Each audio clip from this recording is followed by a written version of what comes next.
to Ad America TV. My name is Aninda, one of the guests here in Ad America.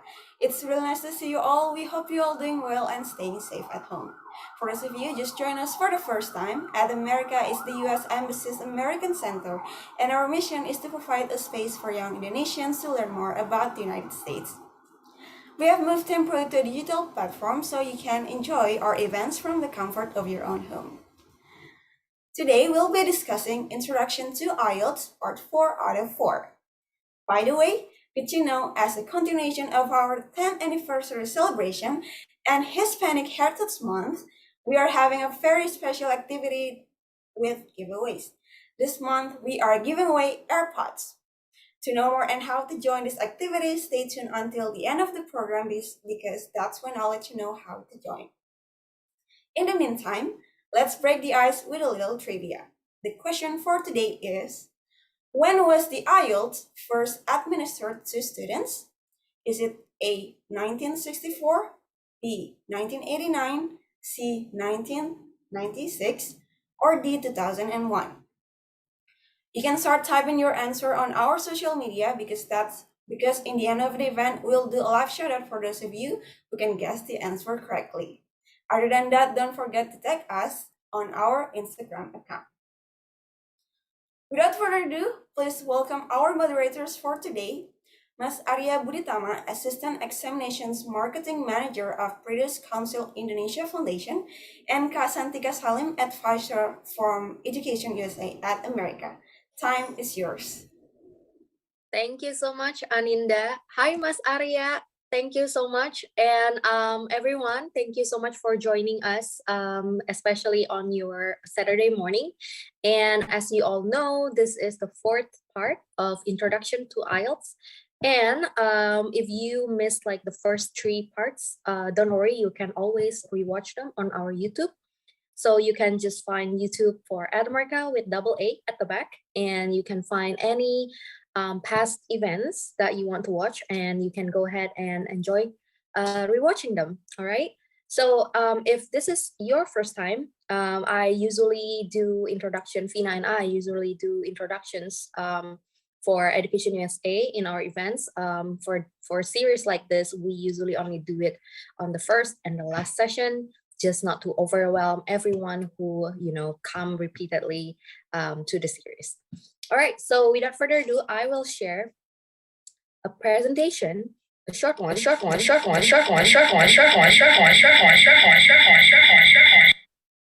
All right, so I hope all of you can see this. So I will start with what is Education USA. All right, so I hope the voice will be, you don't have any problem of hearing my voice right now. So Education USA is a U.S. Department of State network of over 400 international student advising center in more than 170 countries. So we are basically everywhere in this world, and you can try, if you don't believe me, you can try to go to the website and see which country that's listed. It's almost every country. And we promote U.S. higher education to students around the world by offering accurate, comprehensive, and current information about the opportunities to study at accredited post-secondary institution in the United States, right? So I want to highlight here is the higher education part, and that means in Indonesia, it is equivalent to S1, S2, and S3. So if you have other plans, you can try to research, and if you already have a lead, you can try to come to us, but we will do our best if it's outside of those S1, S2, and S3, right?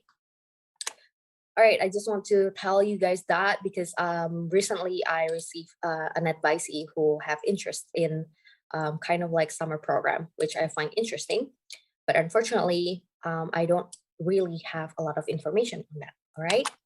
Okay, so these are the centers in Indonesia. We have 8 centers and total of 10 advisors, but we are currently, currently not all of the centers are active. We have 2 in Jakarta, 1 in the US Embassy, and 1 in here in Ad America in Pacific Place. And we have 2 in Surabaya in the US Consulate and the Universitas Airlangga Unair. And you can reach, if you are in Surabaya or near Surabaya, you can reach out to the Universitas Airlangga Unair instead of the Consulate General because it's currently not active. And next one is in Medan in US Consulate, but it's also not active for now. And then you can reach out to Malang in Universitas Muhammadiyah and Makassar in Universitas Fajar. And last but not least, we are also in Banda Aceh in Universitas Islam Negeri UIN Araniri. So only 2 centers that's not active. So I think you can still do very fine reaching out to any of the center. But if you're here, I encourage you to find me or Fina in America. But of course, virtually because of the current situation, right? And this is how you can, expect us, the services that you can expect us to be able to give to you and help you with from step 1 until 5. You don't have to start from the step 1 with us. You can come to us with any step, and many of our advisees come to us on the 3rd step, which is to complete your application. All right. So the first one is researching your option. Here you need to know your, how do I say it? You need to know the interest of the field that you want to study and the level of study that you want so that we can help you further, okay? And then on the second one is financing your studies. So this is where we ask you questions like, are you trying to find for scholarship, are looking for scholarship, scholarship opportunities, or are you going to self-fund? And things like this will affect your strategy in the future to get accepted to any of the university in the United States, okay? And the third one is completing your application. And this is like one of the highly demanded part of our service. This is where Fina and I are able to give you essay review, CV or resume review, and any questions basically regarding your application process. And if you have like any questions or if you need any tips, if you find any difficulties along the way, we are here for you on that part, okay? And the fourth one is applying for your student visa. This is when you already got accepted, and we will be able to share the step-by-step so that you can just follow that and apply for your student visa. And it's not scary. At least it will be less scary for you if you can ask us question on what things to prepare, right? All right, last one is prepare for your departure. We usually make yearly event called pre-departure orientation. We invite everyone who has been accepted to the school, to the university on the year, in that year. But we also invite everyone because all of our events are open for public and free. And so if you are still in the process of applying or still not sure, you haven't got accepted, you can still come to this kind of event, okay? All right, so enough about services that we can give. And this is how you can reach Fina and me through one-on-one advising in Zoom. The Zoom ID is 276-124-396, and we are available every day from 1 until 9 p.m., except on days where we have events like this or the evening when we have events. And of course, kind of like, currently we are having so many advices in line. And we hope that during this crowded time, you have more patience for us. And I really appreciate that. Okay. And if you are shy, you don't want to go to Zoom directly because you feel like, I'm not sure if, we can connect if we talk directly. So you can try to email us first at jakarta.adamerica@educationusa.org. Okay. And our upcoming events are available for you to check and register, of course, through these 2 websites, educationusa.state.gov and @america.or.id/educationusa. And what you need to do is basically scroll down to the very bottom of the page if you went to the @america.or.id part, okay? All right, and that's it. And today we have a very special guest, and they are officially from the British Council Foundation. Mas Arya is from Indonesia, and our Ielts expert today is actually in Manila. Thank you so much for making the time and the enthusiasm for you to share the knowledge on Ielts speaking part. All right, without further ado, I will call Mas Arya, who will later introduce our Ielts expert today. Hi, Mas Arya. Hi, Santika. Hi, everyone. Hi. Thank you Okay, so much, Mas, and the floor is yours. Yeah, thank you. Good day, everyone. Welcome to the last session of the IELTS webinar series. So I hope everyone is healthy and in good condition. My name is Arya, and I'm the Assistant Examinations Marketing Manager of the British Council Indonesia Foundation. So we will start with the IELTS presentation by our IELTS expert. And today's session will talk about the speaking tips. So prepare your pen and paper if you want to take notes. We'll have Q&A session after the presentation. Drop your questions through any available channels, social media, or the chat box, and we will try to answer them during the Q&A session later. Without further ado, I would like to invite our IELTS expert today, Mr. Kishore Roy, to the online stage. So Kishore, the screen is yours. Thank you, Arya. Thank you, Santika. Bear with me. Can you see that slide now, hopefully? Yes, it's perfect.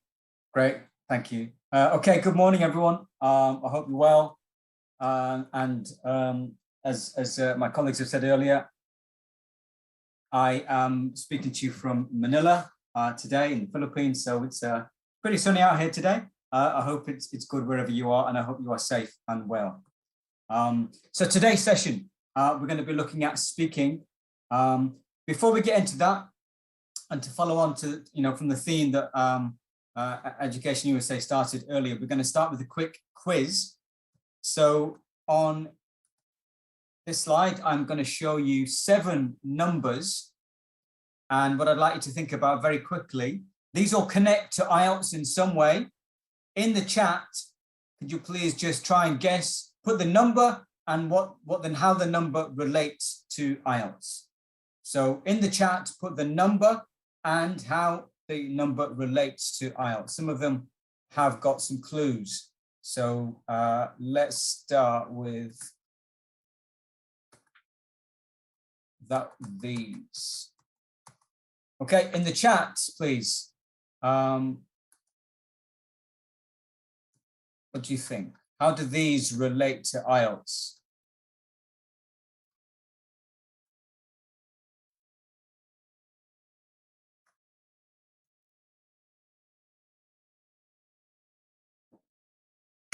Any guesses?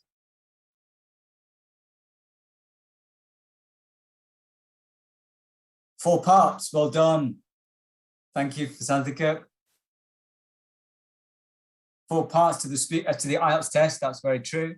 Listening, reading, writing, and speaking. Of course, we're covering speaking today. Any others? We have some clues.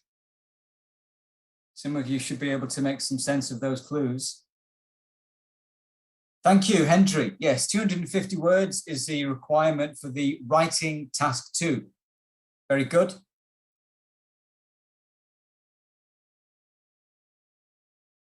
Yosia, well done. Yes, IELTS is used and recognized by over 11,000 organizations worldwide. That includes over 3,500 organizations in the US alone. So yeah, well done. Thank you, Yosia. Anything else? I think there are at least 2 more that should be pretty simple. They're pretty easy.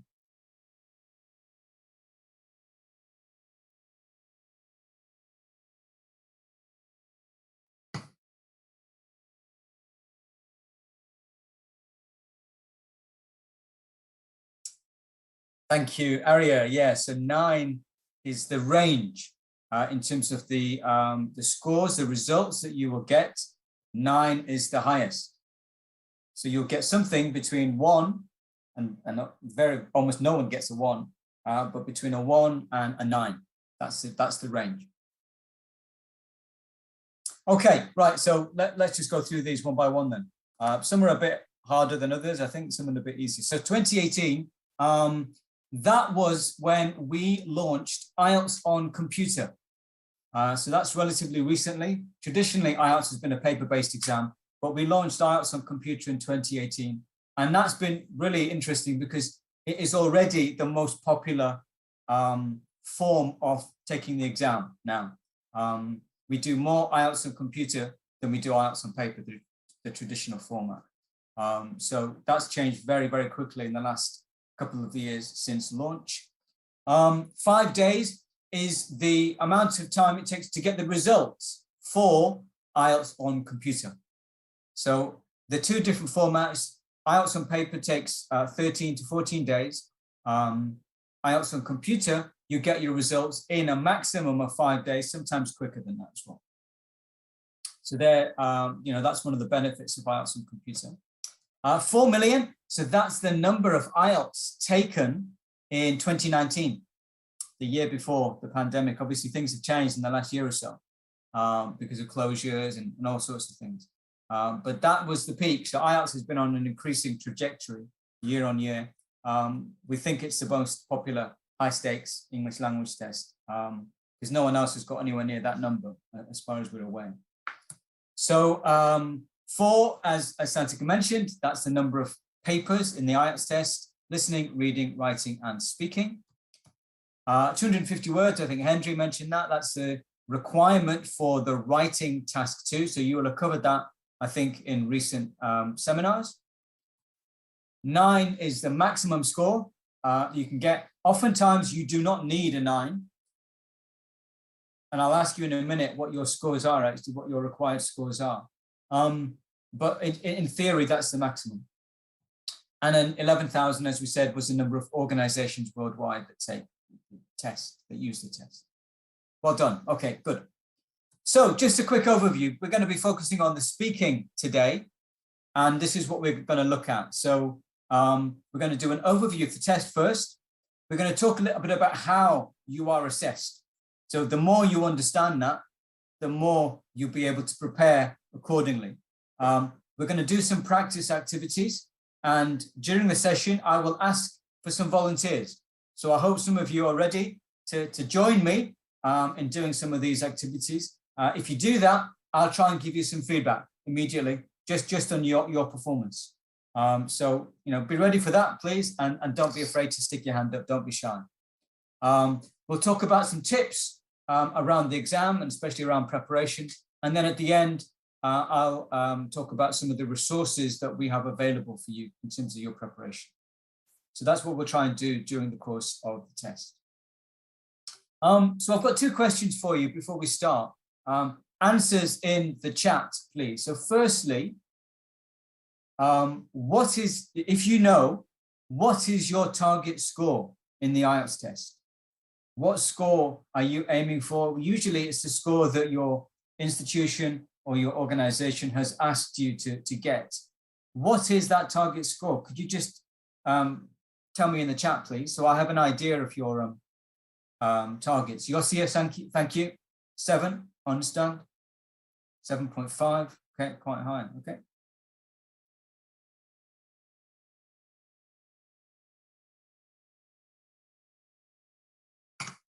Anyone else?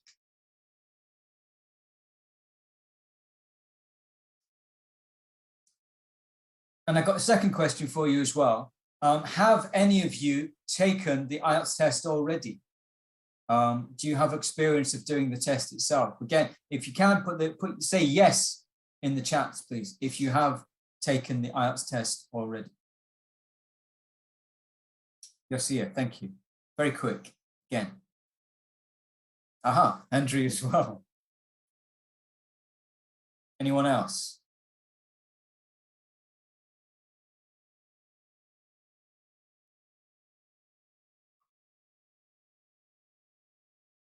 Okay, Letitia, that's fine, perfectly fine. We'll talk about, I'll give you the overview of the test as I say, and we'll talk about it in more detail.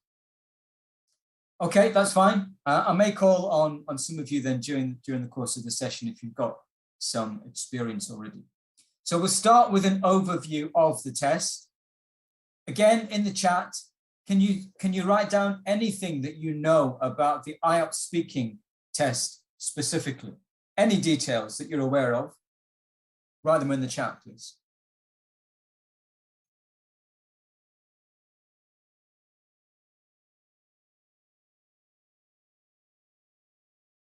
Yes, Veronica, well done. 3 parts, yes.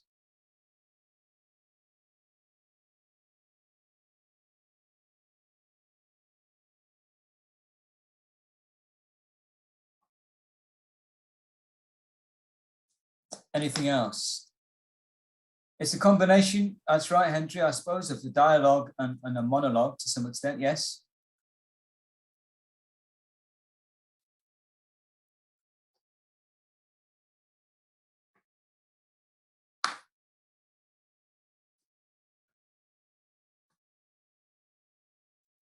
Anything else? Any other insights?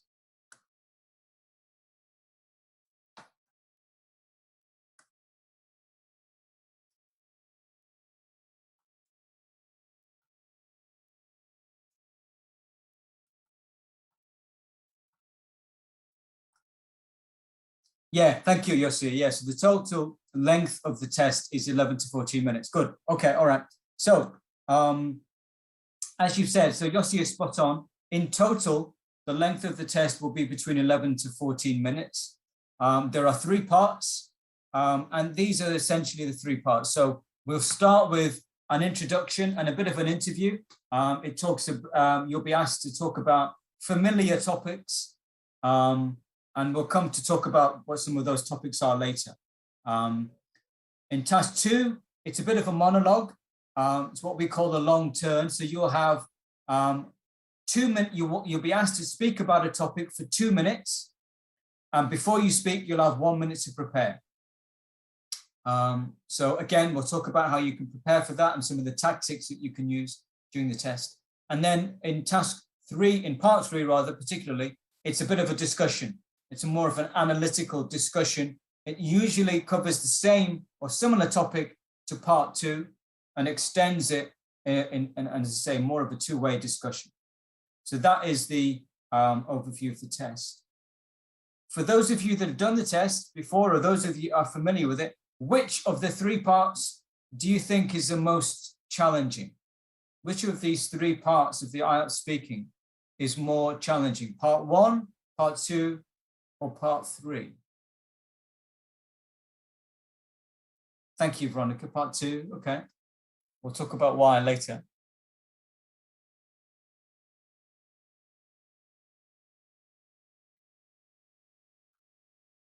Anyone else?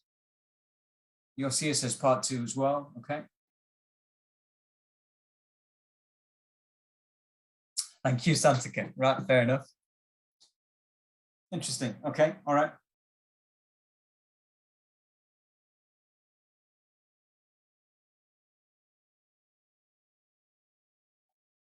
Okay, good. So maybe we'll try and spend a bit more time on part 2 when we come to that during this session.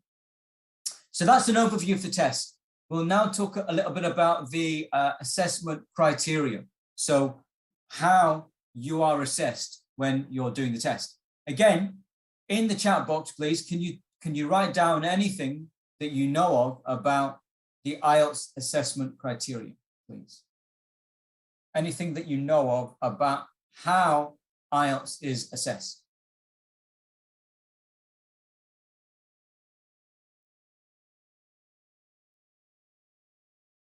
How many criteria are there? What the criteria are, those kind of details. Any information, any insights? Write them in the chat, please.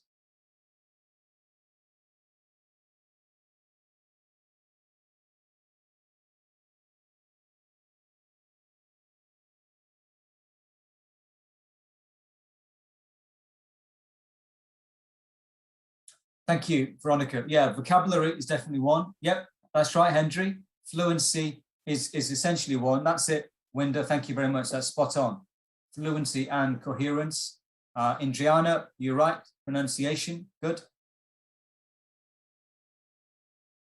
Any others? Yes, Winda, grammatical is the 4th one as well. So that's great. So there are 4. This is just a picturization. This is based on comments that I've had in recent sessions like this, just to show you. So there are 4 assessment criteria for the IELTS speaking. And a lot of the keywords that you can see there, you've mentioned already. So that's good. And these are what they are. So the first one is fluency and coherence. And this is about the continuity of your speaking.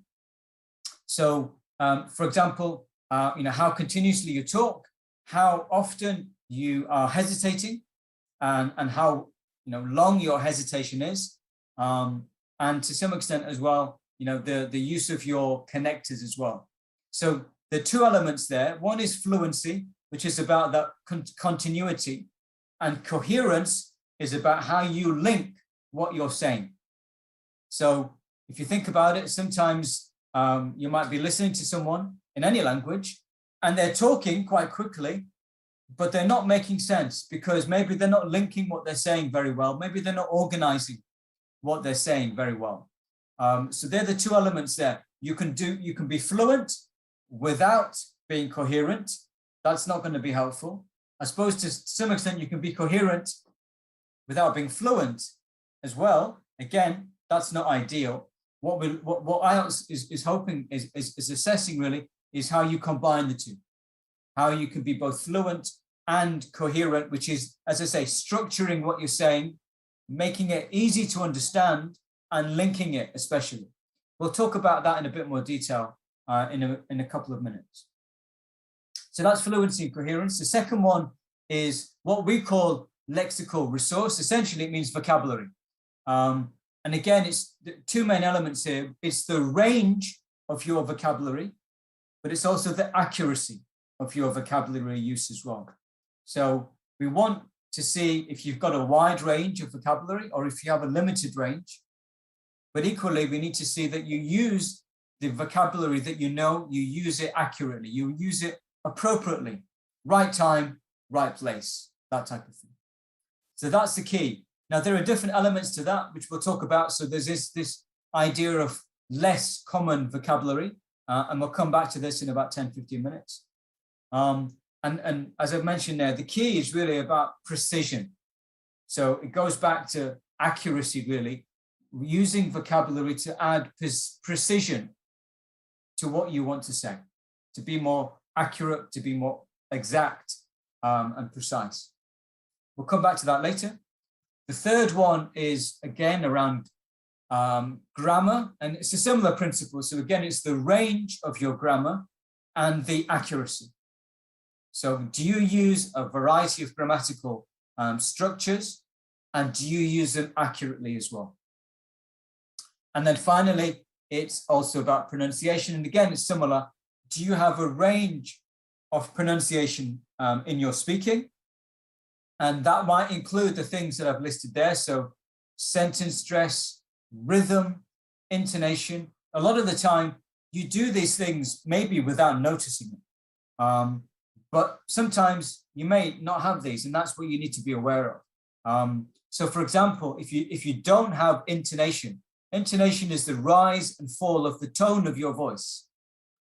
If you don't have intonation, you have what we call monotone. And monotone means you just speak at the same tone all the time with no increase and no decrease. So it sounds a little bit boring, really, because there's no change. That's monotone. That's not helpful, again. I'm sure you don't think about this much when you're saying it. You speak naturally, and that's the way it should be. But be careful, because as I say, you don't want to slip into any traps, because English may not be your first language. So just be aware of the different elements within pronunciation. We will talk about one of these later on in the session. So they're the four main criteria. We're going to look at these one by one now. And again, we'll come back to them when we look at the individual parts of the test as well. So we're going to start with fluency and coherence. So as I say, this is about speaking at length without repetition and without excessive hesitation. But it's also about how you organize your ideas so that it's easy to understand. And one suggestion that I have for doing this is what I call signposting. And again, I'm sure you probably do this automatically without thinking about it, but we'll talk about it a little bit more here. Ultimately, if you're able to do this, then you should be able to express and justify your opinions. You should be able to discuss any topic and potentially maybe speculate about that topic as well. And that's what you'll be doing, obviously, during the test when you do the Ielts speaking. So I talked about signposting. What is signposting? Signposting in a way is like telling your listener where you're going in this discussion. So where are you now and what will you be saying next? So it's a little bit like directions. That's why I put that image there. You're giving your listener advance notice of your direction of travel in terms of in terms of this discussion. So it's making it easier for your listener to understand what you're saying by giving them a heads up in terms of what where you're going next. So, for example, as I say, words and phrases that tell your listener where you are now and where you're going next. And the value of that is that you're making it easier for your listener. That is why this is important. What often happens, as I said earlier, if you don't have this, then it can be quite confusing if you're moving from one topic to another and you don't have that sign posting in between. You don't have that bridge in between your ideas. So it's that direction that you're providing to the listener. That's really important. So how do you do that in practice?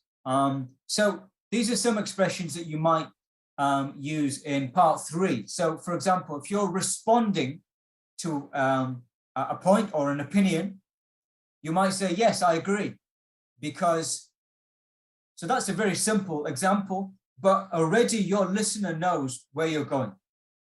And that makes a huge difference. It's a huge help to your listener. Equally, obviously, on the other side, you might say, I'm not sure I agree with that. And again, your listener knows where you're going. Your listener knows what your position is. So just little simple expressions like that can make a huge difference. So if you want to, for example, compare and contrast, maybe, you might say, okay, in my view, there are 2 main differences. So again, your listener knows, you're probably going to say, okay, firstly, whatever, and then secondly, whatever. So your listener knows what you're going to say next. Your listener knows how long you're going to talk. You're going to make 2 points. So you're making it easier for your listener to understand, to predict where you're going next. And then again, sometimes you'll do this in real life, and potentially you might even use this during the Ielts test as well. You might use expressions to buy time. So it's difficult to say, but I think something. Or equally, that is an interesting question. I suppose, whatever. So sometimes these are quite natural. Again, they're not especially clever or deceptive. They're quite natural. You might even hear me saying some of these in the course of this session. I'm not fooling anyone by doing that. As I say, they can be useful if you need it to help you buy time. So those are some signposting expressions that you might use. So just to help me make sure that you've understood, can you think of additional expressions you might use to respond to someone's opinion or to compare and contrast? Any additional expressions, put them in the chat box, please. Either to respond to someone's opinion, what would you say? Or to compare, to make a comparison between 2 objects, to start your comparison. Any other expressions you might use? Put them in the chat box, please.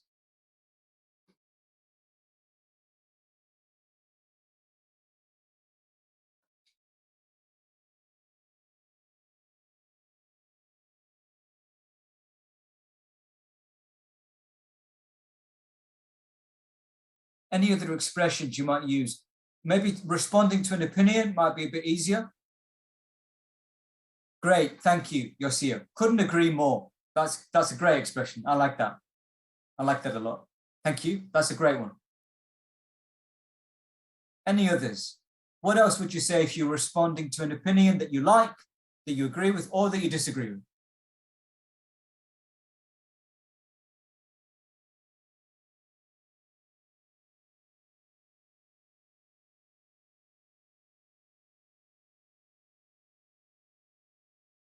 Yeah, thank you, Santika. Yeah, I think, yeah, as a very simple but natural way to start a response. I never see it that way. I like that. That's great. I have no doubt, Priscilla, that's a nice one. Thank you. I share your opinion. Yeah, Yenny, that's a good response. Great, great. So you get the idea. So these are all simple but really effective signposting expressions and techniques.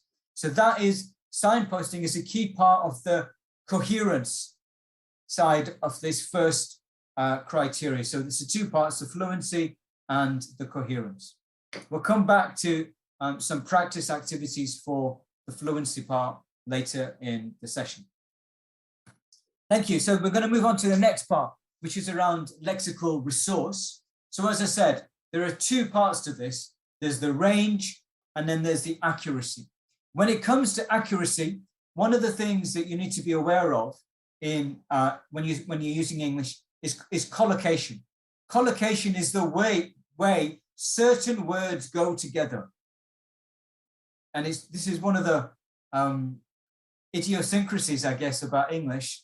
To be honest, there's no reason for this, why some words go together and why some don't.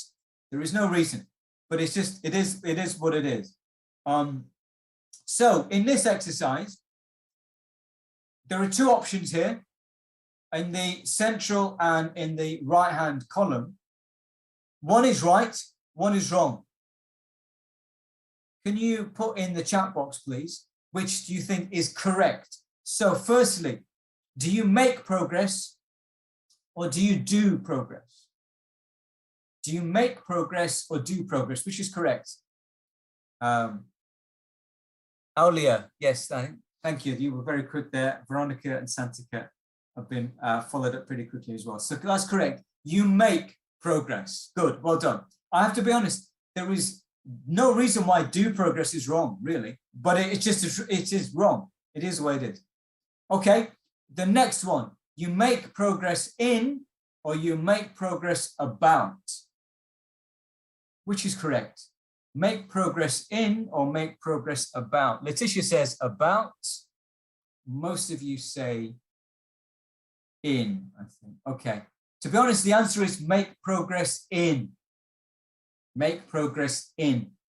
Again, I'm afraid there's no reason for that. It is what it is. Okay, the next one. I remember clearly that something, or I remember obviously that something. Clearly or obviously. Yeah, I think most of you are on the right track. So the answer is correct. Clearly, yes. I remember clearly that. So again, hopefully you're getting the idea here. There are certain words that go together. So remember clearly, make progress in, they go together. That's what you need to be aware of. Okay, the next one, lions roar or lions shout. Well done, guys. Yes, so lions do not shout. Humans shout, lions roar. Well done. And then the final one, excruciating pain or excruciating joy.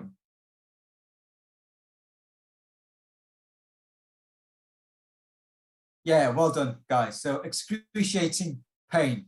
Yeah, that's great. I have to be honest, I wasn't very creative in the way that I laid those out, but hopefully you understand what I'm saying anyway. So just be mindful of that. So mindful of the combination of words, the way they go together. If you have any doubts, my advice would be check a dictionary, because a dictionary will always give you, if you look up a certain word, a dictionary will always give you an example sentence. And you'll be able to get a sense, or maybe multiple example sentences. You'll be able to get a sense of what the collocation will be from those example sentences. So obviously, nowadays, dead easy, just go to Cambridge Online Dictionary or something, whatever. And you'll get those answers in a few seconds. So check your dictionaries if you have any doubts about the collocation of words. So that's one aspect of accuracy in vocabulary. Another aspect is about connotation. Now, connotation, what this means is, obviously all words have a meaning, but some words, in addition to their base meaning, they have almost an additional meaning, which could be positive, or it could be negative, or in some cases could be neutral as well. So they have a meaning in of itself, but that meaning can have a positive slant to it or a negative slant to it as well. So again, you have to be aware of this. You have to be mindful of this so that when you're using vocabulary, you use it appropriately. So I'll give you a couple of examples. So in that first element, in that first line there, laid back, obviously, inactive is a neutral way of saying this. You might say laid back is a similar meaning, but a more positive aspect to this, or a more positive perspective. Equally, you might say lazy is a similar meaning, but it's a more negative aspect. So look, all those three words, similar meaning, but different perspective. Some are more positive, some are more negative. Okay, so put that into practice. For the word thin, I'm saying thin is pretty neutral. What would be a negative perspective with a similar meaning to thin? Answers in the chat box, please. A negative perspective with a similar meaning to the word thin. Answers in the chat box. Any suggestions? Yenny, yeah, good. Skinny, yeah. Good, good. Okay. And then equally a positive one. Priscilla, you're ahead of me. Slim. Well done. Yeah, yeah. Okay. I think they're the two that I had. So slim and skinny. Yeah. So again, you get the idea, hopefully. They all have similar meaning. But the difference is that slim is a much more positive description in comparison to skinny, which is a more negative one. I think we all tend to want to be slim a little bit, Priscilla. But health is the most important thing, I would say. I'll not make any other comment then. So hopefully you get the idea. Bear that in mind. Bear in mind the connotation of the vocabulary that you're using. Is it positive or is it negative? Any questions about those two elements that we've just talked about? Collocation and connotation. Any questions?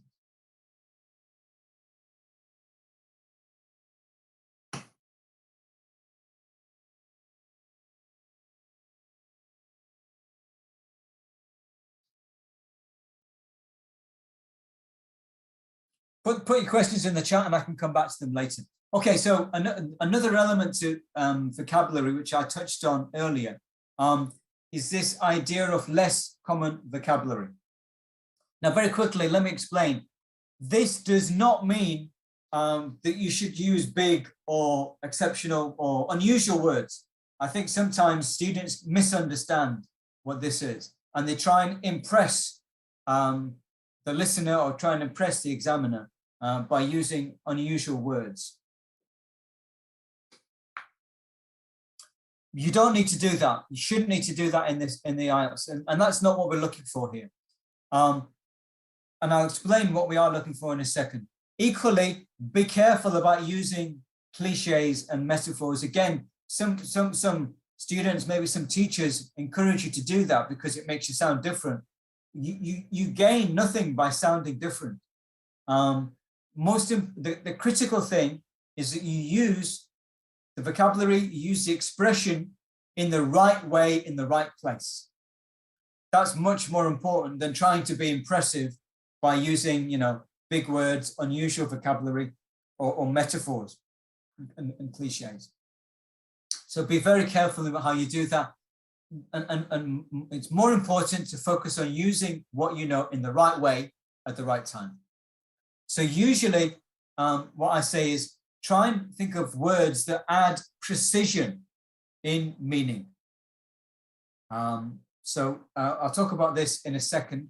I'm just going to go back to the question that Yosia has put.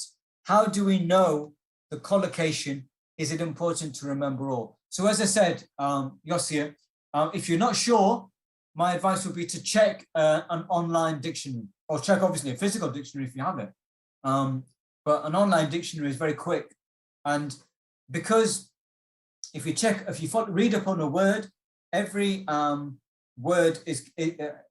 every reference in a dictionary has example sentences. So and they usually have some grammatical explanation as well. So that can give you hints or an explanation as to the collocation of those words. So if you're not sure, reference a dictionary. That would be my advice. Is it important to remember all? I mean, listen, remember as much as you can, because that does impact, as I say, the accuracy of what you're saying. Okay. Okay, so coming back to less common vocabulary. So it's not about big words, it's not about unusual expressions. So what is less common vocabulary about? Essentially, as I say, it's about words with a similar meaning, but a more nuance, let's say, more meaning. So, for instance, in this sentence, you might hope one of you will be able to think of a great teacher that you've had. What other words do you know that have a similar meaning to teacher? Put them in the chat, please. And think about how they are slightly different in meaning. So tutor, well done. Yeah. Aulia. Other words. Educator, yeah, that's fine. Fina, thank you. Lecturer, yeah. So all of these words are similar, but again, think about how they are different as well. How do they differ very slightly? And if you think about it, these are usually more specific words, more precise words for a specific context, for a specific meaning. Any others? So we've got educator, lecturer, tutor. Any others?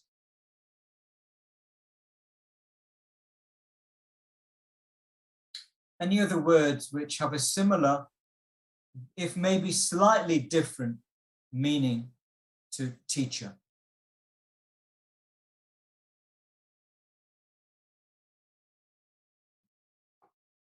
Anyone else have any thoughts? Mentor, thank you, Letitia. Yeah, I agree, definitely. Yeah, that's a good word. Similar but different. Facilitator, good. Yeah, that's nice. Trainer, definitely, very much so. Yeah. So again, think about how those words are slightly different to the word teacher. And if you're thinking about the difference in meaning, you can be more ready to use them more precisely, more appropriately. And they add a bit more meaning. Supervisor, yeah, very much so. Yeah, it's great. So the words I had, guide, if you think about it, all teachers are guides to some extent, but it has a slightly different meaning as well. Instructor, you'll see has just mentioned that. Tutor, a lot of you mentioned. Lecturer. Coach is a similar meaning, but again, a slightly different take on it. So for example, you might use the word coach if it was more in a sporting context, or you might use the word coach if it was more in a business context or a work-related context. Again, they have slightly different meanings depending on the context. Mentor, one of you mentioned, my personal favorite is guru as well. So again, all of those for me, and professor, yeah, very much so. All of these for me are less common vocabulary because they add more meaning. Teacher, the word teacher is your common vocabulary, if you like. These can be less common because they're adding more specific meaning to what you're saying. And by using these, obviously using them in the right time and place, you're giving more precision to what you're saying as well. So these are examples of less common vocabulary. We'll do another example. As I say, it's a really hot and sunny day today in Manila. So what are alternative words with a similar meaning to hot and sunny? similar words with a similar meaning to hot and sunny. That combination of being hot and sunny. So bright, yeah, it's not bright, certainly covers sunny, doesn't really cover the hot as much, but it's not bad. Boiling, good word, yeah. Radiant, that's an interesting one. Can we say a radiant day? I'm not sure that quite fits. Scorching, I think maybe slight spelling issue there, but yes. Heated, almost. Warm,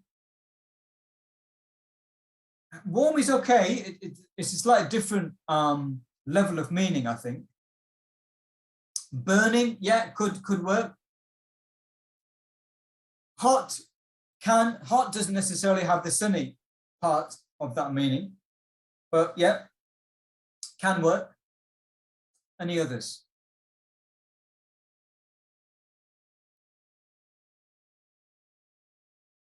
Any other words with a similar meaning to very sunny, hot and sunny?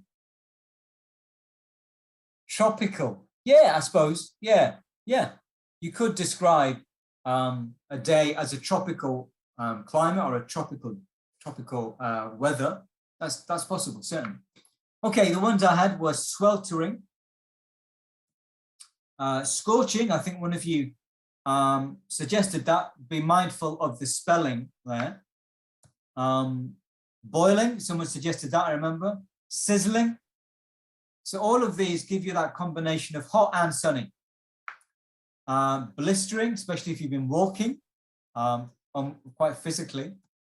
So they are all similar, again, instances of less common vocabulary on that theme of being hot and sunny.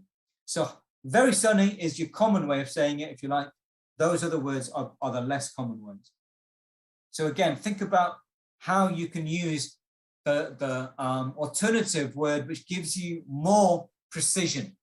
That's what you're looking for.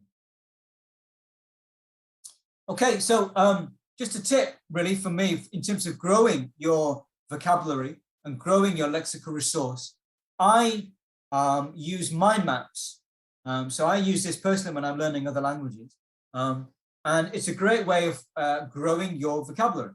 So you start with the key theme in the middle. You can do this obviously on a piece of paper, or you can do this online. You can use mind mapping software if you like that kind of thing. You start with your theme in the center, and then you branch into sub themes or sub areas. So for example, in this instance, I've got losing a job in the top left there, and I've already put one word which is redundant. Can you think of other words related to losing a job? Other words which are related to that theme of losing a job that you would add to the top left of that mind map. Fired, yes, Yosia, good word, yep. Any others? Other words that you would add to the mind map there, which are related to that theme of losing a job.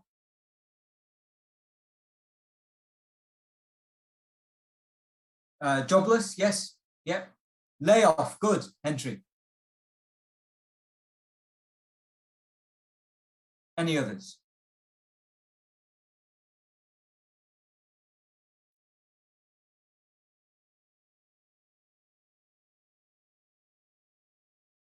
One more. Let's go for one more. Any other words which are related to that theme of losing a job? Thank you, Winda. Yeah. Unemployed. Unemployment. That's great. Resign. Good.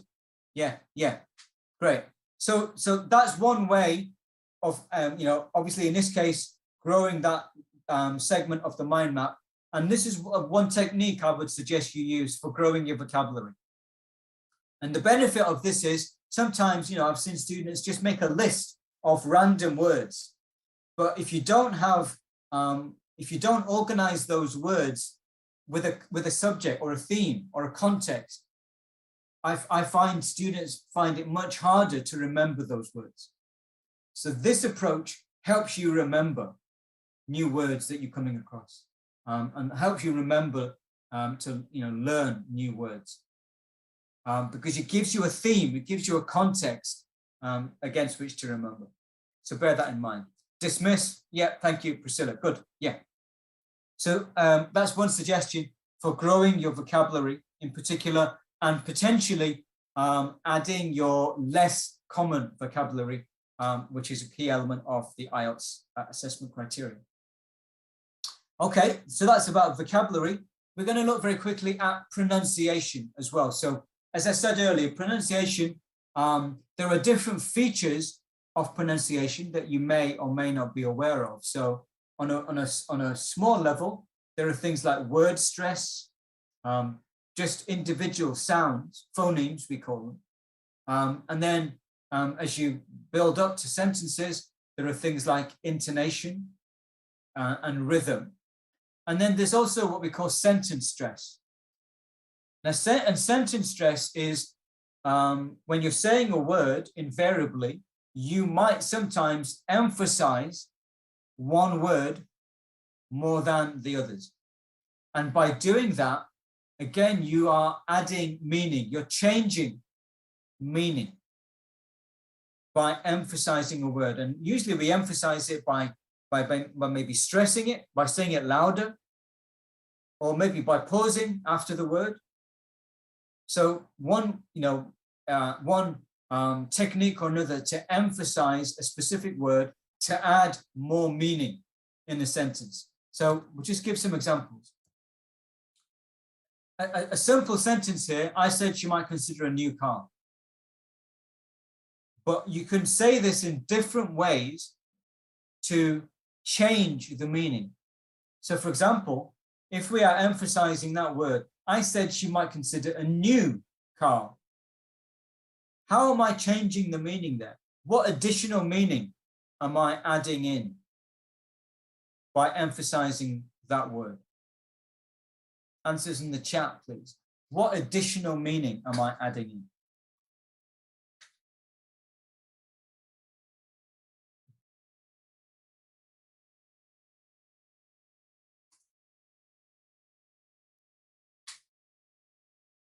What additional meaning do we add to that sentence by emphasizing the word new?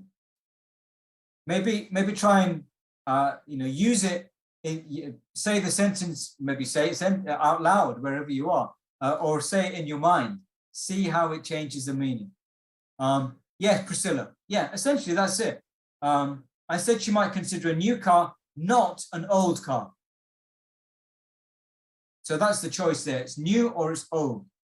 If I emphasize new, maybe what she did was she had an old car. Okay, what about if I emphasize the word car instead? I said she might consider a new car. What meaning does that give you?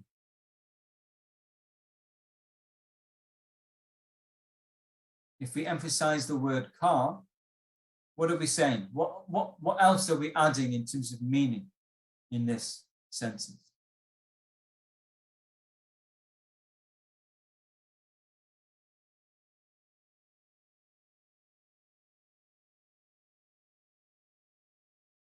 How does that change the meaning of the sentence? What additional meaning are we adding? I said she might consider a new car.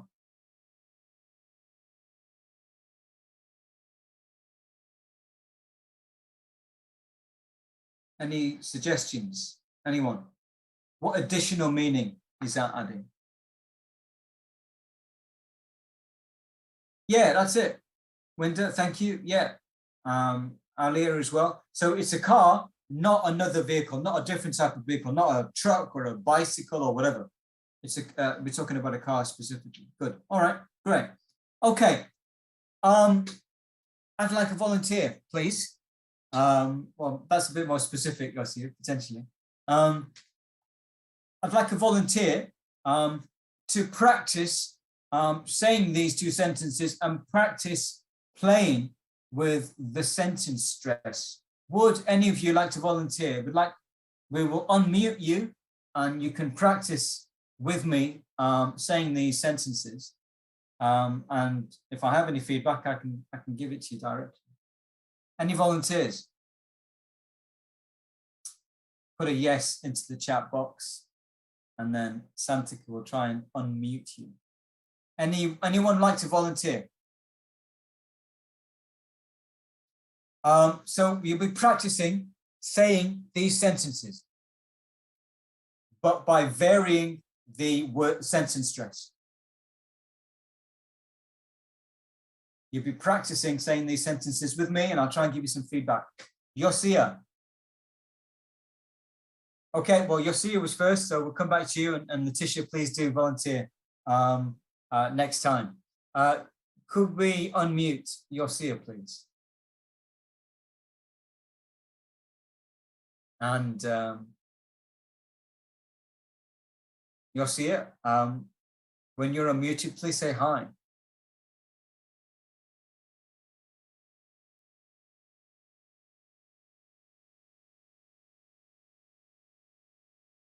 Hi, Yosia. Yes, I'm here. So, Yosia, is that you?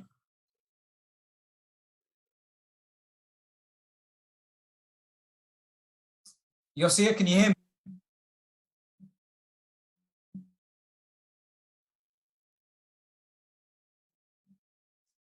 Yeah, maybe turn the video off. Try and make the most of your bandwidth. Can you hear me, Yosia? Can you say anything?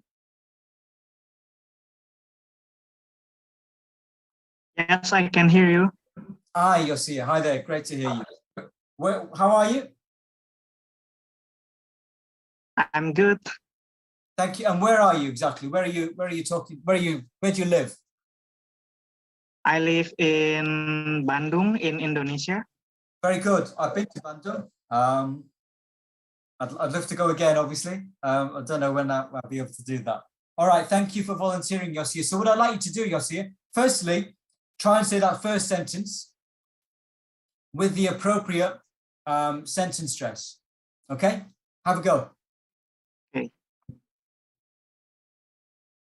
I said she might consider a new car. Okay. Yeah, that's okay. Try it again, but maybe try and emphasize it a bit more. I said she might consider a new car. Yeah, good, good. Yeah, great. Okay, second one, please.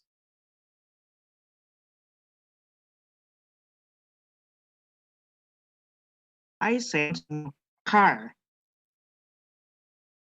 I lost that. Do you want to Sorry. try it again? I couldn't hear that. Sorry for the connection. I Sorry. said, yes. I said she might consider a new car. Yeah, okay, good, good. All right. Okay, last time. Now, this time, I would like you to emphasize a different word, but do not tell us what that word is.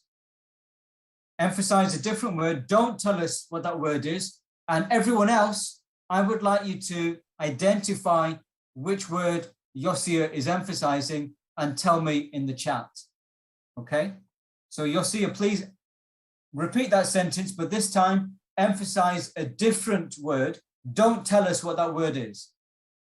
Everyone else should try and identify that word from Yosia's sentence stress and write that word in the chat box, please. Let's give it a try. Yosia, over to you.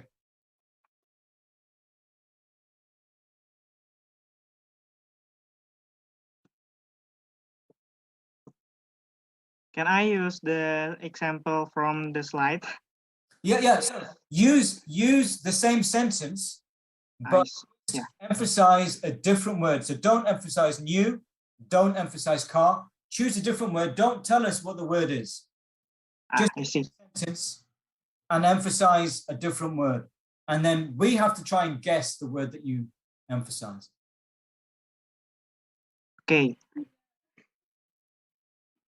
I said she might consider a new car. Say it again. I said she might consider a new car.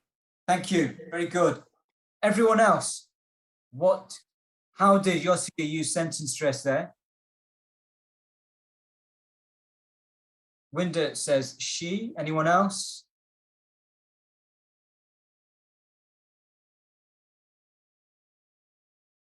Is Winda correct, Yosia?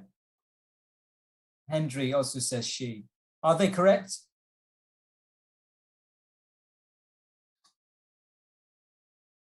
Thank you. Yeah, great. Okay. So again, if you noticed, what Yosia did there was he said it a bit louder. He also had a slight pause after the word as well. So that gives it emphasis. So that's how we use sentence stress to add more meaning. Okay. So, try and play around with these things. That's a great sentence to play with, actually, because you could emphasize at least 5 different words in that same sentence to make different meaning. So think about that, play with that, think about how the meaning changes, think about how you would actually do that in practice in terms of emphasizing different words. Okay, so that's pronunciation. So we've covered the 4 criteria. We've covered 3 of the 4 criteria. We're going to come to the 4th one a little later. So we're going to go back to the different parts of the test now, the Ielts test. And again, we're going to look at the 3 parts. So just a refresher, part 1 is where the examiner starts talking to you and gets that initial first impression of your level. So what you need to do really is make sure you answer the specific question being asked. Stick to the topic, really, that's the key. And try and give full answers with reasons or additional information. So for example, if I asked you, what do you do? You might say, I'm a teacher, which is fine, it's true, it's an answer, but it's not a very full answer. So try and expand on those answers. So for example, in my case, I might say, I'm a teacher, I've been a teacher for 10 years, and I teach in XYZ. So I've expanded that answer with more detail, more information. So try and do that where possible. What you should not do is, sometimes I've seen students do this, don't give a pre-prepared or memorized answer. First reason is usually it doesn't answer the question that you're being asked, which means it's redundant. And secondly, we're not allowed, we don't accept or use memorized answers when we're assessing your English. So if a teacher or examiner thinks your answer is memorized, they will ignore it. So you've wasted an opportunity there. So that, advise you not to go down that route really. And as I say, don't just give short answers, try and expand as much as you can, add more detail. And the final thing as well is, again, I've seen this sometimes, I'm afraid it's best not to ask examiners questions. I know we say it's a discussion, and if it were a genuine discussion, then the questions would be both sides. But in the speaking context, it doesn't work that way, I'm afraid, not entirely. So the examiner will be the one to ask the questions. Your job really is to answer them. Don't start asking the questions back. With an exception, which I'll come back later. So if you don't understand the question, that would be an exception. That is an instance where you can ask questions. We'll come back to that later. So part 1 covers everyday topics. Can you give me some examples? What topics or subjects can be covered in part 1? Answers in the chat box, please.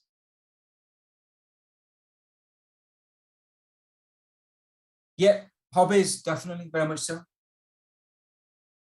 Family, yeah.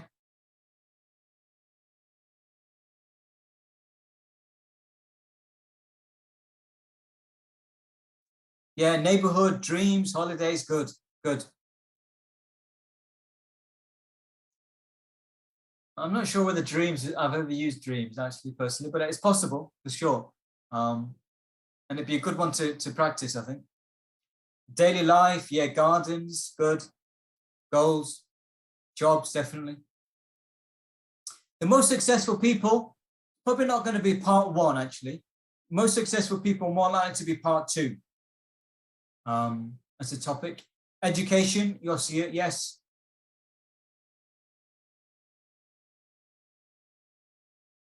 Yeah, so I've got a number of, suggestions. So obviously, some of you mentioned job and family. You might have reading and films, food and drink, keeping fit, music, computers, your hometown, or the internet generally, clothes, pets. These are just examples. There are many, many, many. It could be anything. What I suggest you do is, brainstorm a list of these. I've given you about 10 or more there. Come up with maybe 30, 40, and use them for your practice. So, don't practice the same topics all the time. Use different, try and practice your speaking in different topics. It's not that you're going to guarantee that you'll get the topic that you practiced on the day, but you don't need to. If you practice different topics, you'll be improving your fluency and your coherence. You'll be improving your grammar and your pronunciation. So you'll naturally be more confident in what you're doing, and that will prepare you better for the test itself. So don't work on the basis that these topics have to come up in the test. Just practice as many different topics as you can think of. Okay, now how can you practice? I've got a couple of suggestions. So one activity you could do is what I call 3 replies.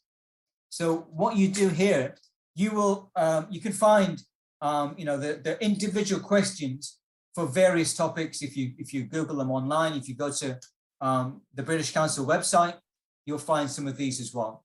And what I'd like you to do is, for every question, when you're speaking, when you're practicing, you don't just give one answer, you don't give one reply, you give 3.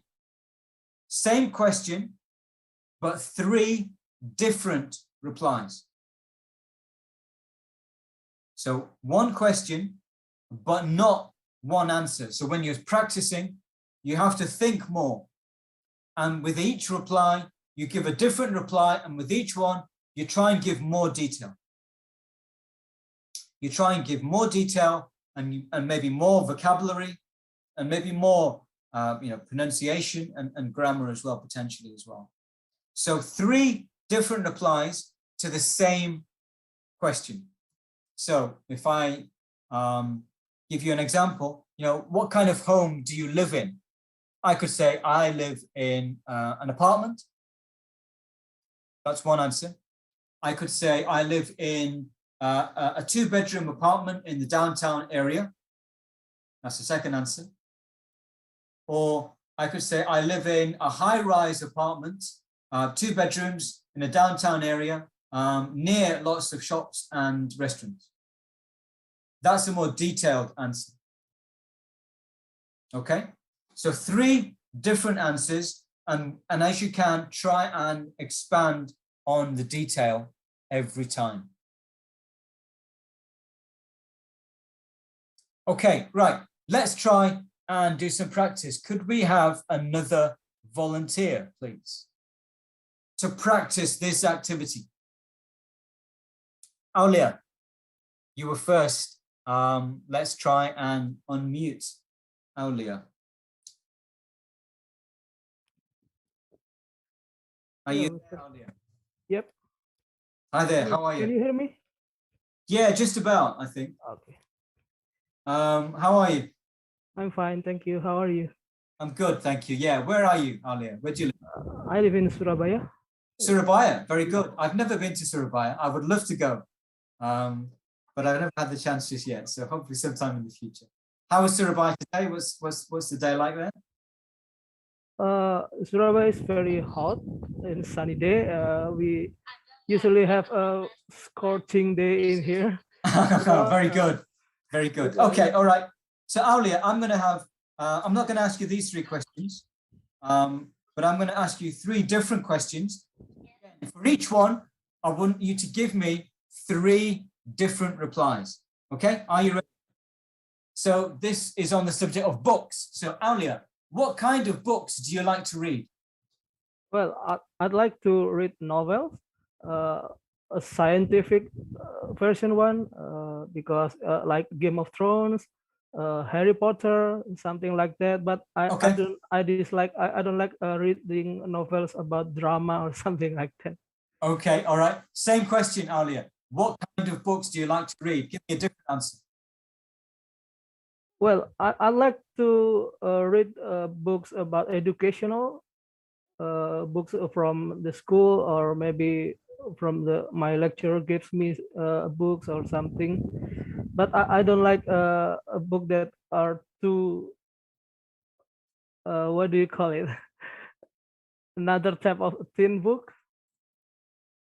Uh, I know. I'm sorry. That's all right. That's fine. Third time, Aulia. What kind of books do you like to read?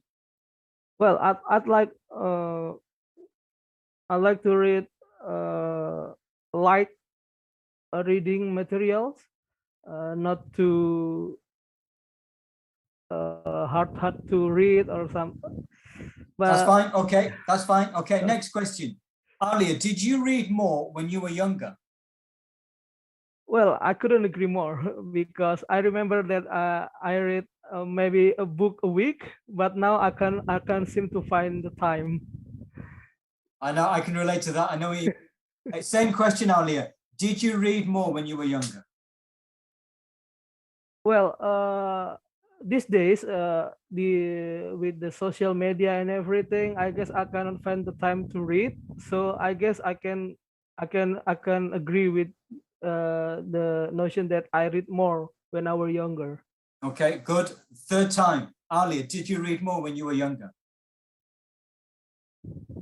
Well, I guess you could say that because when I was younger, I attend so many classes and courses, so I read more book than I am now, because I cannot find any book near me with the condition that I am right now in a job or something like that. But when I'm in school, I read more book.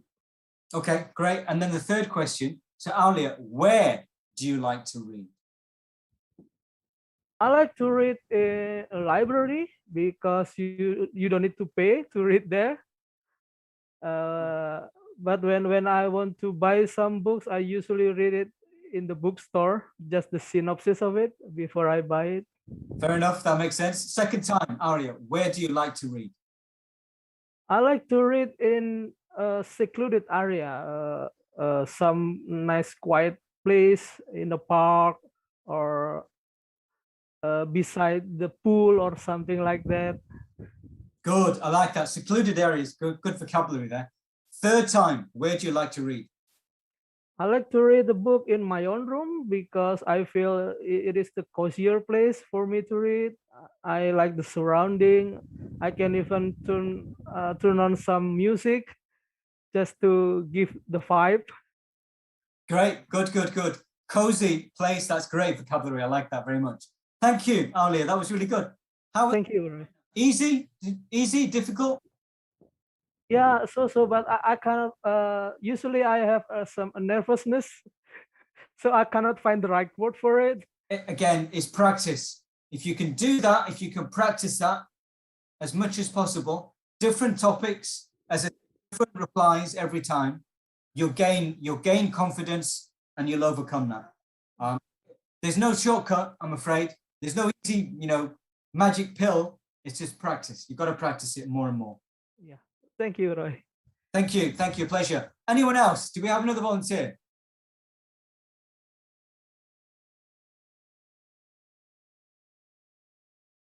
Another volunteer.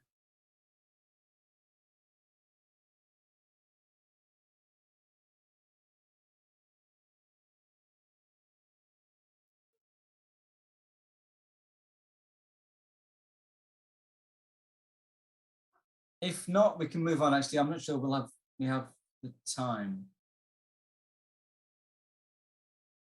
Okay, we'll move on actually, and maybe there'll be another opportunity for volunteers later, another activity. But that, as I say, is a good technique. So 3 different replies to every single question. Okay, try and practice that. And as Alia says, it's natural that you might feel a bit nervous. It's natural there might be some hesitation. The best way to address that is practice. The more you practice, the better you'll be in terms of confidence and fluency and continuity in terms of what you're saying. Okay, so part 2. Now, interestingly, a lot of you at the beginning, you were saying you find part 2 the most difficult. Okay, can you tell me why? Why do you find part 2 the hardest?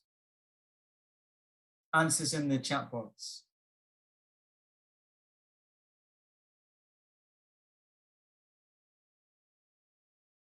Why do you find part 2 the hardest?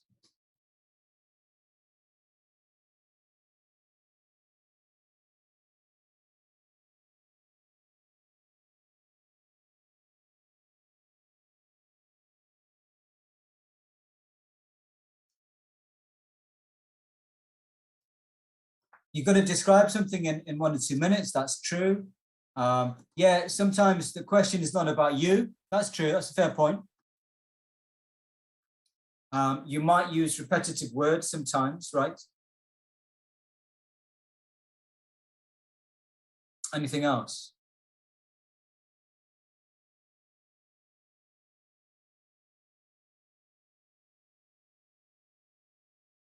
I think so. Some of the answers we had in previous sessions were it's a very little time to prepare. It's only 1 minute. So you've got to make the most of that limited time. But at the same time, you've got to speak for 2 minutes, and the longer you speak, the better. So it can be a challenge sometimes to continue for 2 minutes. And then I suppose connected to that, Ali has made a good point as well. You've got to address all parts of the question as well. So you've got to prepare for all of those. And then sometimes you might be talking about a topic you're not really familiar with and you haven't thought about before. They should all be common topics, but still sometimes some of us haven't thought about the topic, even if it's a common one, anytime before. So sometimes that can be a bit of a challenge. So these are common things that have come up. Now, how do you overcome these? I think the key tips are obviously when you're planning, you should make the most of that 1 minute. And again, what I recommend is, I talked about the mind map earlier. I recommend you do the mind maps in the 1 minute because that helps you. And in particular, what I'd suggest is you note the key vocabulary that you might want to use. So I think Hendry was saying sometimes you might repeat certain vocabulary. You can use that 1 minute to really quickly make a note of the relevant vocabulary. And again, it's a mind map. So as Alia was saying, you can use, often there's 3 or 4 different parts of the part 2 task. So you divide your mind map into those 3 or 4 parts and you make notes against each. So that way you will address all those parts of the task. So make the most of that 1 minute. Again, I realize at the beginning, you might struggle to do it in 1 minute. So again, it's one of those things you've got to practice and practice with different topics. And the more you practice, the better you'll get in terms of doing that preparation in a minute. So as I say, a mind map, word web, whatever you find comfortable with, or a list as well, if you find that's better, that's no problem at all. And then obviously, as I say, you can practice your vocabulary or your less common vocabulary in that preparation as well. So that's to make that most of the time. So that's just an example. As I say, often there are 3 or 4 parts that you should be looking to cover. Okay, so very quickly, I'm going to give you 1 minute to prepare, thinking about this topic and thinking about the 4 parts of the topic. What vocabulary would you use relating to those 4 parts? So where it is, why you went there, what you could see there, and what you remember most about it. You've got 4 parts. So either do a mind map or do a list or whatever. But for each of those 4 parts, what key vocabulary could you use related to those parts? I'm going to give you 30, 45 seconds maybe to make some notes on that. What vocabulary can you use for each of these 4 parts? If you're visiting a museum or an art gallery.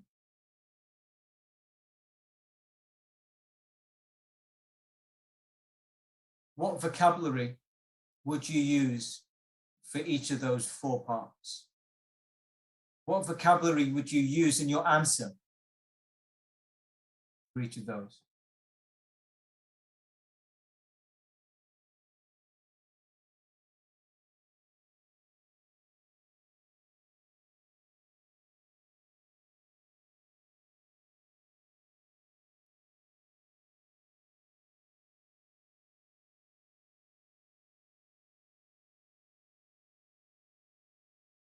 Okay, so let's have a look.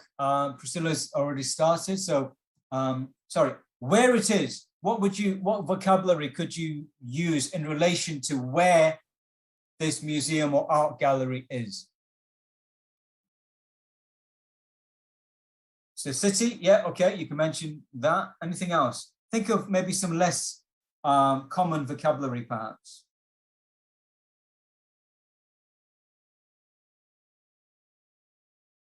Where it is, where this museum or art gallery is. Landmarks, yeah, okay, good. Downtown, good, yeah.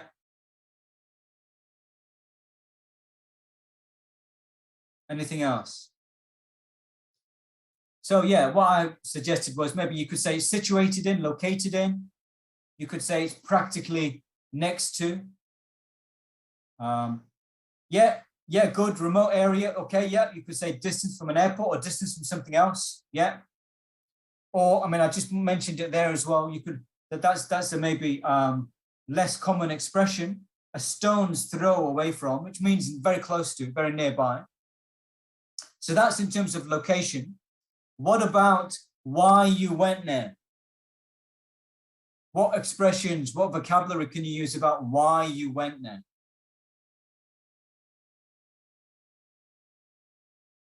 Someone mentioned study tour earlier. That's a good example. Yeah, recreational, good.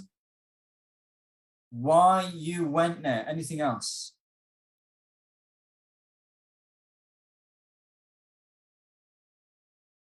Historical tour, yeah. Thank you, Veronica, yeah. To gain knowledge, to study, yeah, very much so, good. Yeah, so there's very good. I don't know why I had a slightly different take on this when I wrote it, but I was bored, I had time to kill, or I had a burning desire. I had a lot of interest maybe in something. So they could be slightly different expressions you could use. What about what you could see when you were there? What could you see there? You could see relics, great, nice, I like that. Good expression. What else could you see? You could see sculptures, good. Statues, memorial moments. I'm not sure that's a word, Letitia. Paintings, cutting edge technology, maybe, yeah, depending on where you were, but yeah, possible, good. An old car belonging to Indonesia. Oh, wow, okay. That's very specific. I haven't seen that. I might look that up next time I'm there. Good. So I had artifacts, fossils, art, exhibitions, items on display. And then finally, what you remember most about that visit.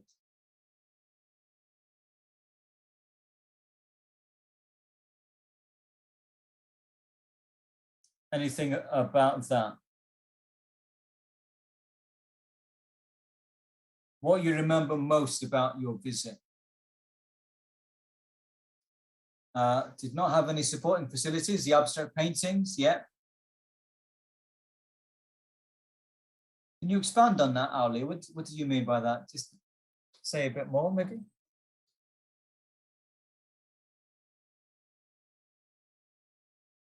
Yeah, thank you, Letitia. The look, the atmosphere, good, yeah. So yeah, what I was thinking, oh, sorry, that was more there. You know, what I remember, I was blown away. I was so impressed. I was fascinated. I was full of wonder. It was a vivid memory. There's some of the expressions you might use. The story behind the art, yeah, atmosphere, that's good. Okay, fair enough. Yeah, good. It didn't have a canteen or a cafe. Yeah, fine. So again, potentially, these are all the expressions that you can list when you're planning the 2 minute long term. Okay. So another practice opportunity. So another volunteer, please. Letitia, is this your moment, perhaps, or someone else?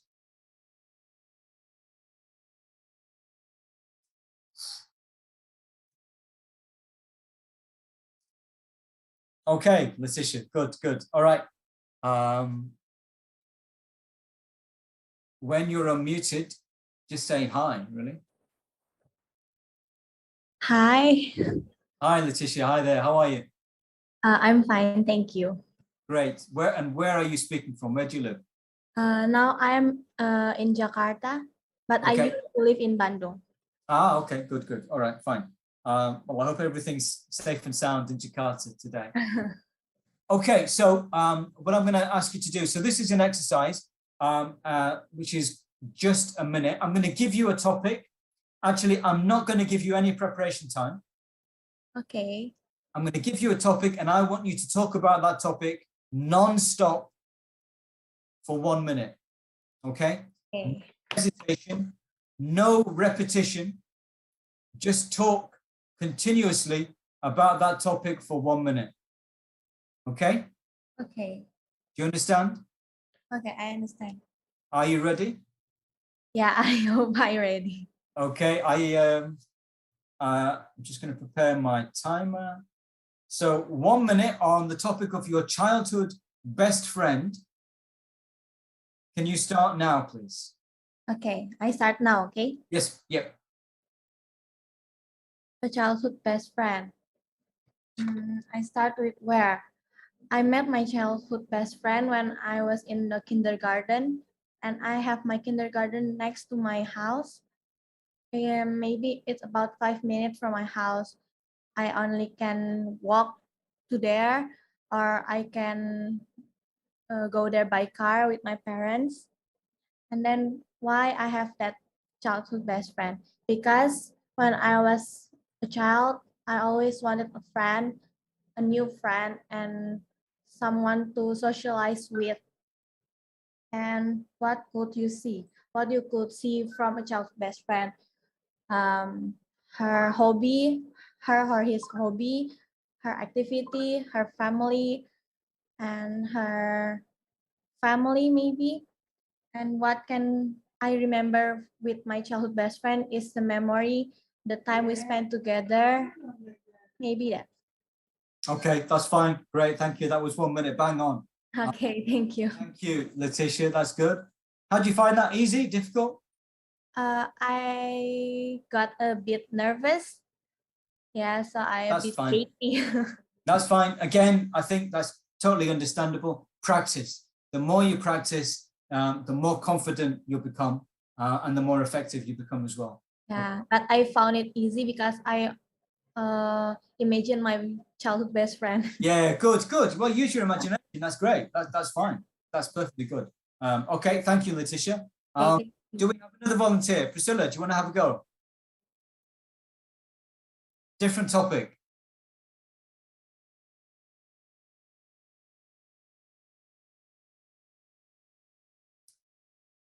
Okay, Veronica, go for it. Say hi when you're unmuted. Hello. Hi, Veronica. Yes. Hi. Hi there. How are you? Fine. Thank you. Good. And where are you today? I'm in Jakarta actually, not really in the Jakarta, but in Tangerang actually. Okay, I know Tangerang. Yeah. But I know where it is. Okay, good. Yeah. So, Veronica, your topic now is going to be your favorite hobby. Okay. Okay. Yeah. On your favorite hobby, starting now, please. Yeah, I have one hobby that I like to do almost every time. My hobby is watching anime. Anime is a kind pop culture from Japanese, so it's like a cartoon, but it has a premise of the story. Also, like the story is about heroes, also magical creators, and the adventures. I have one channel to watch my favorite anime when I'm still a kid. It's called Space Tune, where the television channels provide to broadcast almost anime from morning to the night. So whenever I finish my schools and finish my homework, I will watch the television with my sisters and watch my favorite anime at the night, and then it also become my hobby until now, where I can watch right now from Netflix and many streaming services. Yeah. Okay, that's fine. Thank you. That's great. Thank you, Veronica. That's good. That's good. I was just over 1 minute. If I may say, it was fine. I could hear you. I could understand you. You speak a little bit slowly. So if you can, with practice, just try and increase the speed slightly, so this will help you in your fluency there. But your communication is good. It's very easy to understand what you're saying. So you've got good foundation there. Just try and increase fluency. Okay. Okay. Thank you. Pleasure. Thank you very much.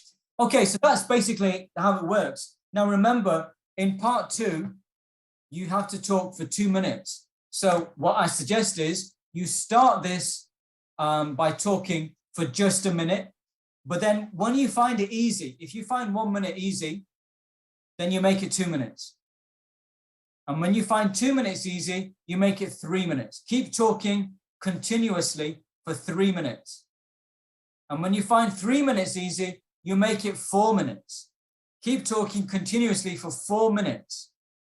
And if you can practice and talk continuously, fluently for 4 minutes in your practice, you can do 2 minutes in the Ielts test, no sweat, no trouble. It's not the same. So don't just stop at 2 minutes, go beyond that, because obviously you will be a bit more nervous in the real test. That's natural. But if you've been able to practice for longer, you'll be well prepared. And you'll be much more confident, and you'll have much better fluency as well. So try and push yourself. Start with 1 minute, and then make it 2, and then make it 3, and then make it 4. And then every time you're pushing yourself more and more. Okay? So that's the suggestion I'd have there. So we'll look at part 3 of the speaking as well very quickly. So this is, as I say, where you can have a more of a discussion, more of an analytical discussion, especially. And again, these oftentimes these are the reasons why candidates find this a little bit more challenging. Sorry.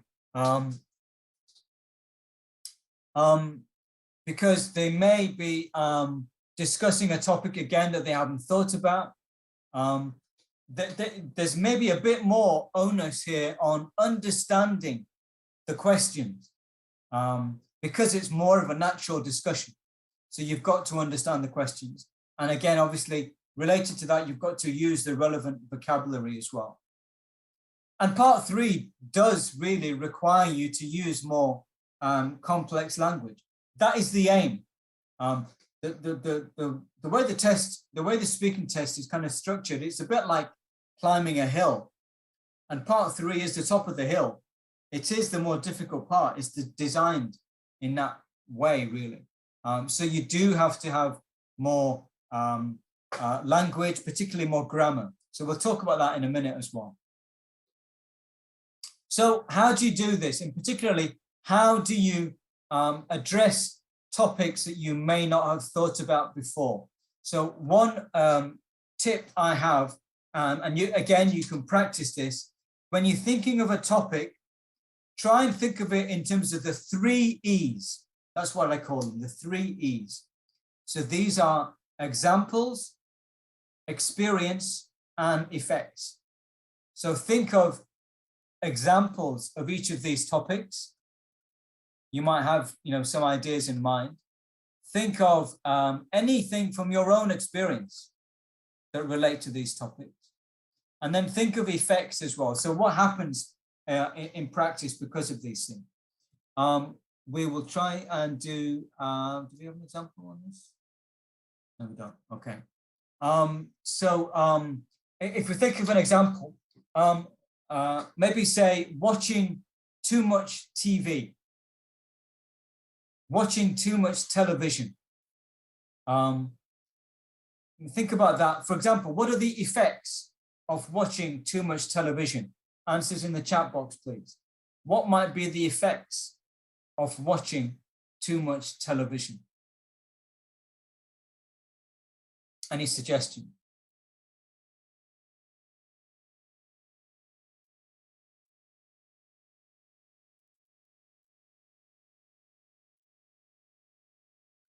What are the effects of watching too much television? Too much radiation, really? Maybe, I'm not entirely sure. Yeah, maybe it might affect your eyesight. That's true. That's very true. I think. Yeah, true, and it might make some people antisocial. So that's an effect. So again, if you think of that topic, watching too much television, what examples can you think of? Do you know anyone? Maybe friends, maybe family. What experience do you have of that topic? And then what are the effects of that topic as well? So when you're thinking of topics, try and challenge yourself by thinking of the 3 E's, okay? Another approach I would suggest is different perspectives. So again, when you think of a topic, think of it, put yourself in someone else's shoes. Again, you might not have any experience of it yourself, but try and think of it from someone else's perspective. So for example, again, it depends on the topic, but maybe think of it from your parents' perspective. Or maybe think of it from a tourist perspective, or maybe from the perspective of an unemployed person. It doesn't really, I can't give you a specific angle because it depends on the topic itself. But think of it from a different perspective. What would they say? How would they feel about this topic, about this issue, if it was from a different perspective? So again, if it's an unfamiliar topic, those might be tactics that you can use to try and give yourself something to say about an unfamiliar topic, thinking of different perspectives, okay? Going back to the grammar, also think about the grammar that you might use. So again, in part 3, you're going to use more, potentially, you'll be using more comparative structures. So it is as big as something else, or it is less productive compared to something else. So there'll be comparative structures you might want to use. You might be speculating, which means you use those kind of structures. I would imagine that that's a bad idea. Or if it was proven, or if it was, depends on the topic, really, depends on the context. And obviously at the bottom it's speculating as well. So I expect something might happen, or it seems likely or unlikely that something could happen. So again, think of the structures and the grammar that you might come up with really for part 3. So again, if you remember, grammatical range and accuracy is the 2 elements. It's the range and it's the accuracy. So the range is particularly relevant, I think, in the part 3, because you can have all of those different functions and others as well. So try and prepare for that. And then finally, I did mention that generally you shouldn't ask questions. However, if you don't understand the question, that is fine. There you are permitted to ask that question. So again, there are different ways of doing that. You might just say, could you repeat the question? Or you might just say, sorry, what does one specific word mean? Or as I say, in part 3, maybe you could say, could you please explain the question? So that's the exception. I think if you have to, you could ask something around understanding the question itself. Again, though, don't do this too many times. Do it once or twice, I think that's okay. But don't do it too frequently. That would be counterproductive. So generally, don't ask questions unless you need to understand the question better. Okay, so that's a quick look at the part 3. Okay, just to finish off, we'll talk about some of the potential resources that you might use that the British Council offers. So this is not a British Council one, sorry, this is a general one, but I've talked about practicing. And in particular, I think when you practice, you should record yourself so you can listen back. And when you listen, you can identify where you're hesitating. You can identify any repetition in your language. So this is a website. It's a great, simple website. You can record yourself for free. So it's called Vocaroo. As I say, it's very simple. And the added benefit here is you can record yourself and listen to it, but you can also send your recording to a teacher or a friend or anyone. And then you can get feedback from them as well. So it's a great website, free to use and very, very simple. And you can do it obviously on your phone or on a computer, whatever device you're using. Okay, so that's one option. Other options that you have, and these are all from the British Council. So there are a ton of apps that we have, which are about language learning generally. And so these range from grammar, pronunciation, and listening and videos as well, and podcasts as well, actually.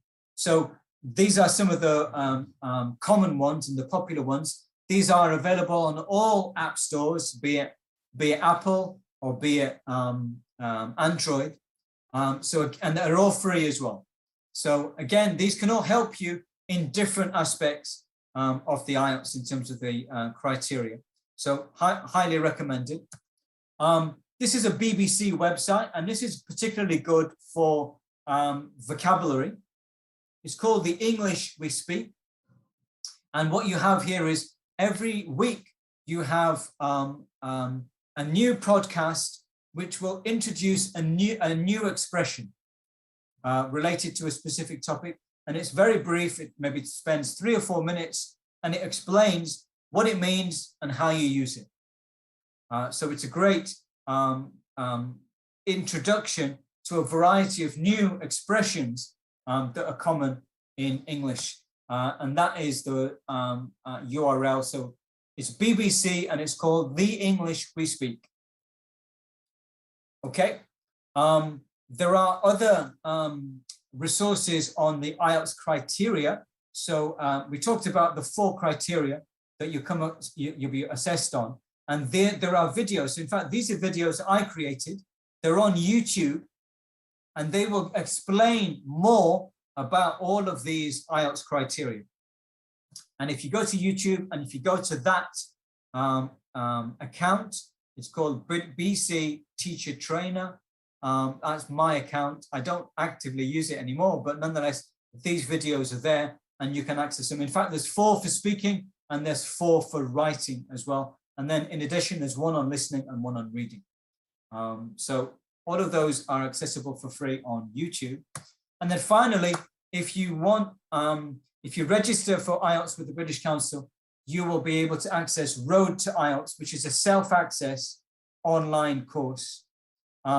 It covers a range of content, including videos from IELTS experts, practice activities, full practice tests, and obviously it's content divided into the 4 skills, which you see there: reading, listening, speaking, and writing. So it's accessible for free once you've registered for the IELTS test with the British Council, or if you want to, you can pay and access it as well. I think it's available for, there are various packages. I think the smallest is available for $50 US if you want to as well. Okay, so there are a variety of different topics and resources there. That brings us to the end of today's session. Sorry, there's one more thing I should mention. We have a new IELTS offer as well. It's called IELTS Speak Up. It's a practice offer. And essentially it's 30 minutes. You'll be talking to an IELTS expert. And within that 30 minutes, you can do a full IELTS practice test, and you will get individual feedback and recommendations from an IELTS expert on your own speaking performance. So it's a new practice activity that you've got. You can go to that website there and find out more details about how to avail of that. Okay, I think that is the end. So thank you very much for today's session. I think if we have any questions, hopefully we have some time to discuss them. Thank you very much, Kishore. So I hope everyone find that session was useful. I see tons of tips coming from Kishore. Time-wise, actually, we're running out of time, but I think we can do one questions if anyone's interested. Just drop the question in the chat box.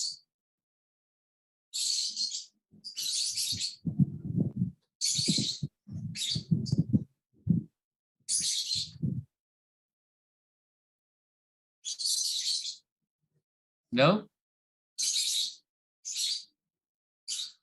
Okay, then. So if you want to rewatch this session again, just visit at America social media page. I think it's available in their Facebook fan page. Yep. So I think this is the end. Thank you very much for At America to arranging the 4 sessions together with us, the British Council Indonesia Foundation IELTS team. So over to you, Aninda. Thank you so much to our speaker and moderators for today's insightful session. Earlier in this event, we asked our audience, the question was, when was the IELTS first administered to students? And the correct answer is B, 1989. Shout out to @Danny_IR from Instagram for answering correctly. Thank you to everyone who has participated to our question of the day. Don't forget to tune in and catch a chance to get a live shout out from us. As I mentioned earlier in this event about our giveaway, the AirPods, well, it's the time for me to reveal how to get it. You can simply create Instagram Reels and use a song from Latin American artist. And then for further information, you can visit our link at itm.tv/US Connected. Now, you may be wondering, how can I develop an awesome idea with a place like this? Very easy. You can send an event proposal to us by visiting our website at www.atamerica.org.id, select create a program, and go collaborate with us. All the event proposals will be reviewed and your event might be featured here soon. Also, you can subscribe to our newsletter to get our weekly event updates. Well, that wraps this episode. It's been fun. Unfortunately, we have to say goodbye. You can follow our Instagram, Facebook, and Twitter at AT America to get our fun content and so much more. Also, don't forget to subscribe to our YouTube channel. Thanks for joining us. Again, my name is Aninda, and have a good day, everyone. Bye bye. Thanks, everyone. Take care.